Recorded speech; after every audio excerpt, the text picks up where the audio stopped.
Assalamualaikum warahmatullahi wabarakatuh.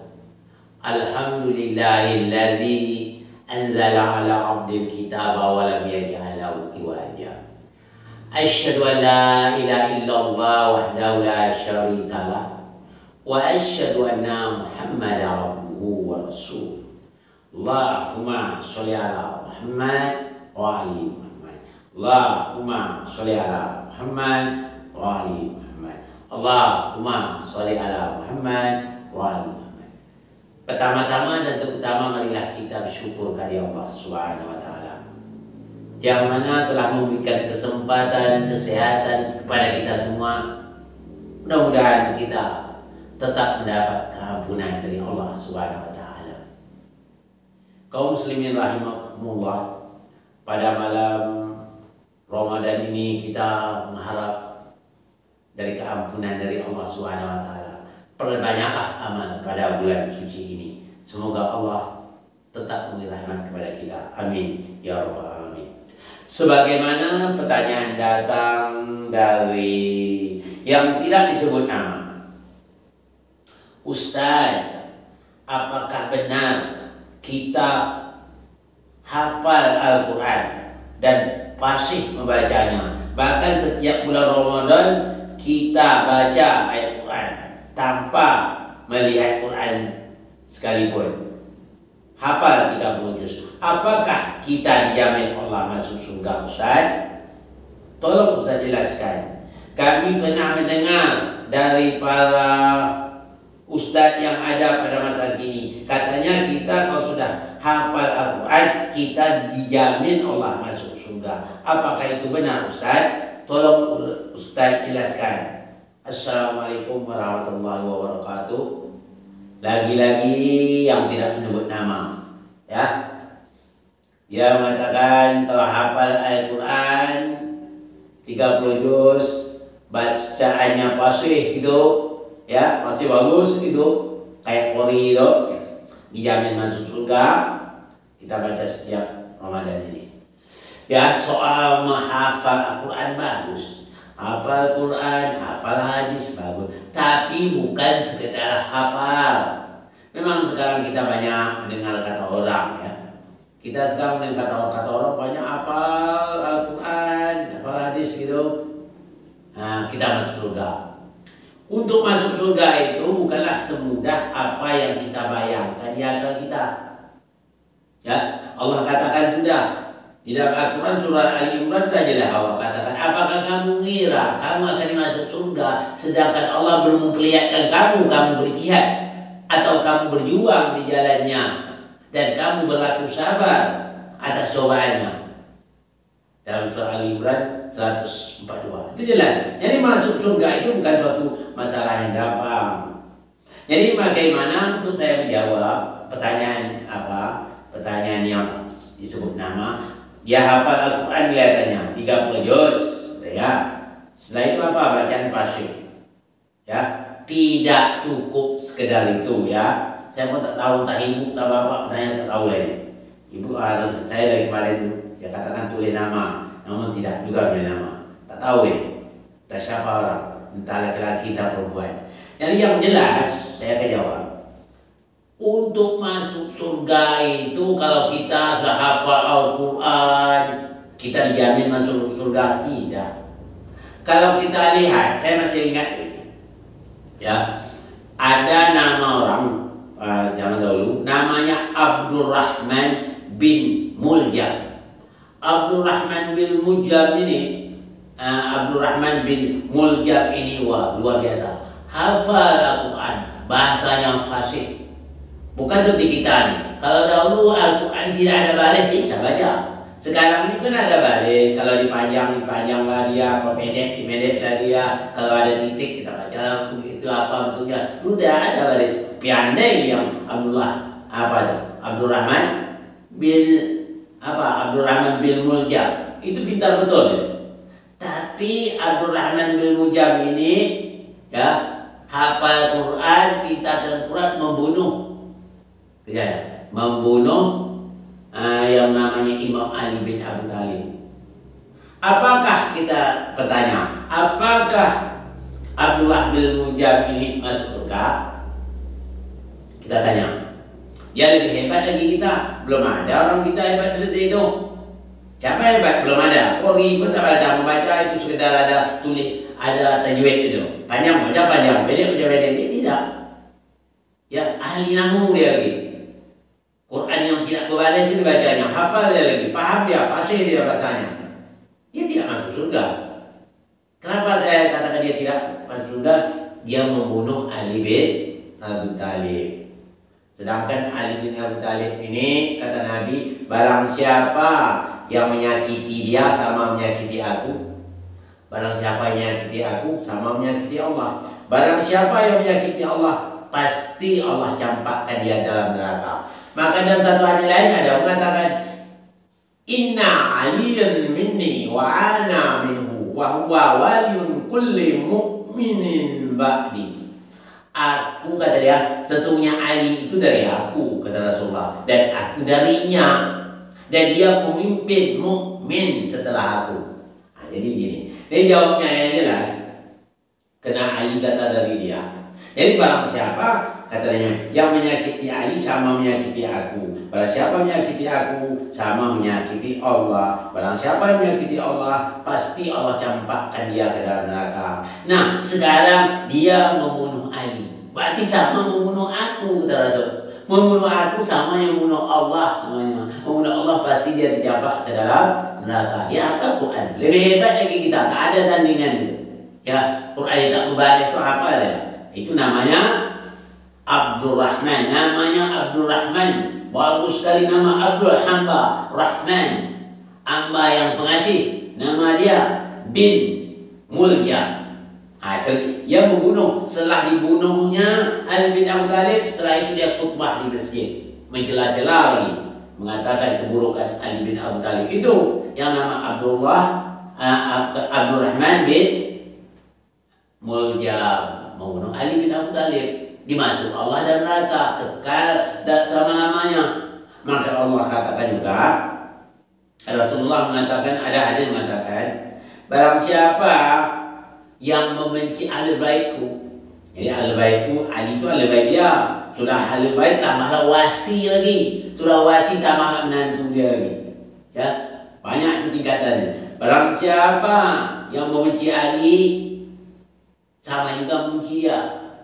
Siapa yang mengutuk Ali, itulah orang-orang munafik. Tidak mencinta engkau ya Ali, melainkan orang beriman. Tidak membencikan engkau ya Ali, melainkan orang munafik. Jadi sebaliknya, bagaimana Abdurrahman bin Muljam? Apakah dia masuk surga? Dia hafal Quran, pasti bahasanya, kalah kita. Ya, pasti dia lagi kita. Al-Quran tidak baris dibacanya. Ada yang mampu untuk tak berbaris, ya tidak bertitik lagi. Nah, itu tak dijamin Allah. Kadang-kadang kita berlewatan mengatakan, beranggap siapa hafal saja, waduh, masuk surga. Tak mudah masuk surga Allah ini, kata Allah. Apakah kamu mengira kamu akan masuk surga sedang kami belum melihat kamu? Kamu berjihad, belum diperhati Allah. Kamu berjihad dan kamu berjuang di jalan Allah, dan Allah tidak melihat pula di antara kamu yang berlaku sabar. Jadi tak jamin ya. Jadi dalam kata Allah, dalam hadis Nabi begitu juga mengatakan, barang siapa yang membenci ahlul baitku, walaupun dia datang membawa amal ibadahnya setinggi gunung, banyak ya, setinggi gunung, ditolak oleh Allah, dia tetap masuk neraka. Sekarang jangan kamu benci, membunuh lagi Ali bin Abi Thalib, keluarga Nabi, ahli bait Nabi, sampai dikatakan, Rasul mengatakan, Inna aliyan minni wa ana minhu wa huwa waliyun kulli mu'min ba'di. Sesungguhnya Ali itu dari aku darinya, dan pemimpin mukmin setelah aku. Ini dibunuh. Tentu sama membunuh Nabi sama membunuh Allah. Pasti Allah campakkan Abdurrahman bin Muljam ke dalam neraka, kekal selama-lamanya. Ya, kekal selama-lamanya. Kenapa? Karena dia telah membunuh wasi Nabi, membunuh Ahlul Bait Nabi tidak masuk surga walaupun dia hafal Quran. Kalau di Indonesia dulu ada nama orang ya yang merusak Aceh, nama dulu waktu Islam dia pura-pura hafal juga Quran, namanya Snokron ya. Snokron itu orang Belanda kalau tak salah. Begitu juga. Apakah dia masuk surga sedangkan dia hafal Quran itu? Lama dia di Mekah belajar bahasa Arab dan belajar Al-Quran. Nah, jadi nampaknya pernyataan itu keliru ya. Jadi yang benarnya ya, Al-Quran itu bukan hanya sekedar dihafal, tapi Al-Quran itu mampu kita mentadaburkan Al-Quran, mentabayunkan Al-Quran ya, mentafakurkan Al-Quran, sehingga Al-Quran itu mampu kita jadikan suatu mampu kita mengaplikasikan dalam kehidupan kita. Kalau dalam kata lain, kita harus nahnu ma'a Quran, Quran ma'a nahnu. Kita bersama Quran, Quran bersama kita. Maksudnya apa? Bukan kita pergi ke pasar bawa Quran, apa enggak. Bagaimana kita harus mengaplikasikan Quran itu dalam kehidupan kita sehari-hari sehingga kita jadikan Quran itu berjalan. Sebagaimana yang contoh Rasul dikatakan Al-Quran yang berjalan. Kita harus seperti itu. Kalau kita mencontoh Rasul, harus kita seperti Rasul mencontoh Rasul. Bagaimana Rasul berbuat? Karena kita kan yang mau yang enak, mau yang mudah, mau masuk surga tapi mudah, itu buatnya hafal saja Al-Quran, hafal, walaupun tak paham nanti masuk surga. Itu boleh disampaikan, tapi tingkat anak TK ya. Makanya Rasulullah mengatakan kalimat nasa ala qadri ulihim, bicara manusia itu sesuai kemampuan mereka ya. Tadi kalau anak kalau kita memberikan pelajaran pelajaran yang anak TK itu di perguruan tinggi pun tak cocok. Kita beri kuliah tapi jurusannya pengetahuan itu anak TK pun tak cocok. Atau sebaliknya, kita memberi kuliah bicara dengan anak TK kayak memberi kuliah di university juga tidak cocok. Jadi kita harus bijak. Maka dalam Al-Quran katakan mauizati hasanah, dengan pengajaran yang hikmah. Jadi yang jelas saya katakan, kalau sekedar untuk sekedar kita hafal Quran dan kita fasih bacaan Quran, tidak juga jamin kita masuk surga. Jamin masuk surga itu harus kita mentaati semua perintah Allah ya. Dan sebagaimana yang disampaikan oleh Rasul secara kafah dalam kehidupan kita Al-Quran, dalam rumah tangga kita berquran, dalam kita masyarakat Quran, seluruhnya berquran. Lalu gitu yang benar, jangan sekedar apa doang. Ini yang apa nih? Kalau ini terus namanya pemahaman pelajaran seperti anak TK. Nah, ini ibu bapak tahu lah. Yang penting di sini saya sampaikan tidak cukup ya. Yang sebagaimana yang disampaikan pertanyaan ini, saya tahu entah ibu atau bapak tidak cukup bu atau tidak cukup apa pesannya bapak ya. Kita sekedar hafal, sekedar fasih baca, kita masuk surga, belum lengkap lagi. Karena Allah yang mengatakan di dalam Al-Quran dengan firman-Nya, am hasibtum an tadkhulul jannata wa lamma ya'lamullahu allazina jahadu minkum wa ya'lamas sabirin. Apa kata Allah?